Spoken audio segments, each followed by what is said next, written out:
मुद्दे पर आते हैं, सीटों का बंटवारे को लेकर असमंजस इसीलिए बना हुआ है क्या अभी?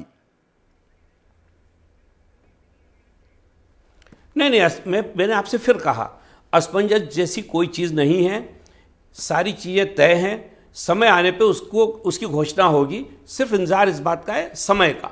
इतनी सी बात है, पर ये मैं आपको जो कह रहा हूं बिल्कुल एक जानकारी के आधार कम समय दिया है मैंने क्लाइड कुछ और रिस्पॉन्ड करना चाह रहे हैं। क्लाइड, संक्षेप में प्लीज। संदीप, संक्षेप में करता हूँ। संदीप जी, सबसे पहली बात तो मैं कुछ व्यक्तिगत किसी के ऊपर टिप्पणी करना नहीं चाहता। मैं एज ए वोटर मैंने बात की और एज ए प्रवक्ता मैंने बात की। दूसरी बात, आप कह रहे हैं ना कि एक क्लोजर रिपोर्ट है और आप कहते हैं कि फाइल गुम हो जाती।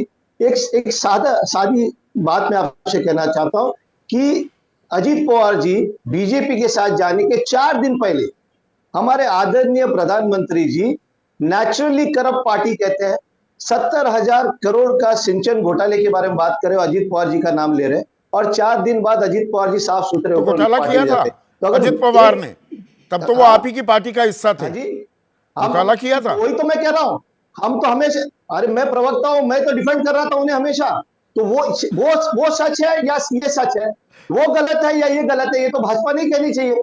मतलब जब वो कहते कि सिंचन घोटाला है, मतलब वो गलत कहते थे। और अगर अब उन्होंने लिया उनको और अगर साफ सुथरा कर दिया है तो वही जवाब दे। क्योंकि प्रफुल्ल पटेल साहब हो, भुजबल साहब हो, अजीत पवार साहब हो, 11 साल से तो मैं प्रवक्ता हूं, मैं डिफेंड कर रहा था उनको। ठीक है, तो मतलब आप वॉशिंग मशीन वाली बात कह रहे हैं। पर अब थोड़ा सा एक मिनट अब कंक्लूड करते हैं डिबेट को।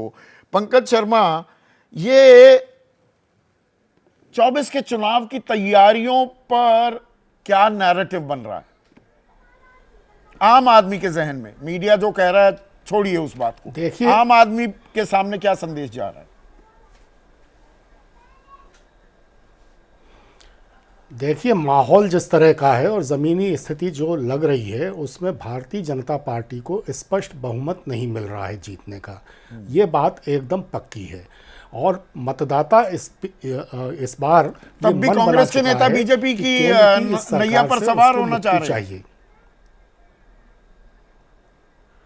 अब मैंने बताया ना, कुछ तो चूंकि कांग्रेस में रहते हुए अन्य कारणों से दुखी हैं इसलिए।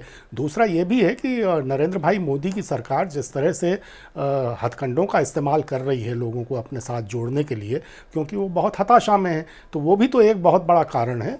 तो ये अलग अलग आयाम हैं इसके, लोग अलग अलग आयाम हैं, कुछ जोड़ना चाह रहे हैं। तो मत नहीं है। घनश्याम तिवारी, उसके बाद अभय दुबे का कंक्लूडिंग कमेंट प्लीज।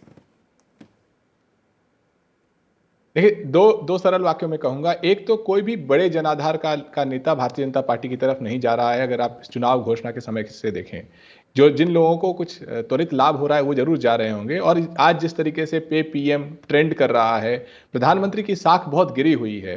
अगर महात्मा गांधी को सत्य का पुजारी कहा जाता था, तो आज जमीन पर लोग कहने लगे कि प्रधानमंत्री मोदी झूठ के पुजारी हैं, क्योंकि हर बात पे झूठ बोलते हैं। ऐसे में वो आधे का आंकड़ा भी 200-400 कह रहे हैं, 200 तक भी कैसे पहुंचेंगे, ये भारतीय जनता पार्टी को जवाब देना चाहिए। भारतीय जनता पार्टी तो जवाब देगी, पर क्या समाजवादी पार्टी, कांग्रेस को भी? और समाजवादी पार्टी की खास लास्ट टिप्पणी आपसे ले लूं, ये मतलब आज एक को दे दिया अगले दिन दूसरे को, उससे अगले दिन तीसरे को। विपक्ष सुव्यवस्थित नहीं है, भ्रम की स्थिति है वहां पे। लेकिन ये बात मैं जरूर कहूंगा कि मतदाता केवल इसको देखकर वोट देने नहीं जा रहा है। मतदाता इस पूरी परिस्थिति को नए सिरे से डिकोड कर रहा है।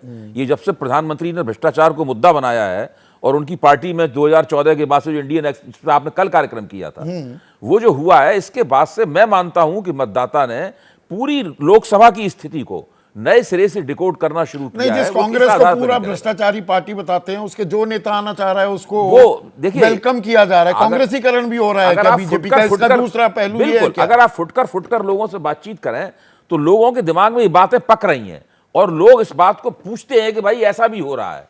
ये भी कहते हैं, वो भी कहते हैं। तो मतलब मानस अभी बन रहा है? नहीं, हालात जैसे पहले हम लोग मान रहे थे कि बीजेपी तो अब केक वॉक कर रही है विक्ट्री की तरफ, मतलब जो है वैसी स्थिति नहीं है।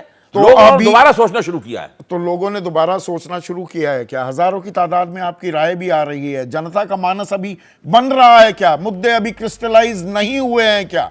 लेकिन विपक्ष अव्यवस्थित साफ दिखाई दे रहा है। क्या वो फिर से ट्रैक पर आएगा? ये तो वक्त बताएगा। जैसे ही घड़ी का काटा दोपहर 2:30 पे आए, बबीता जी का दिल सास बहू साजिश के लिए मचल जाए।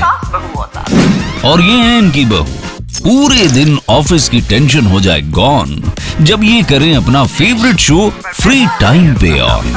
इनकी तरह आप भी देखिए अपना फेवरेट शो अपने टाइम पर और डाउनलोड कीजिए एबीपी लाइव ऐप अपने स्मार्ट टीवी पर।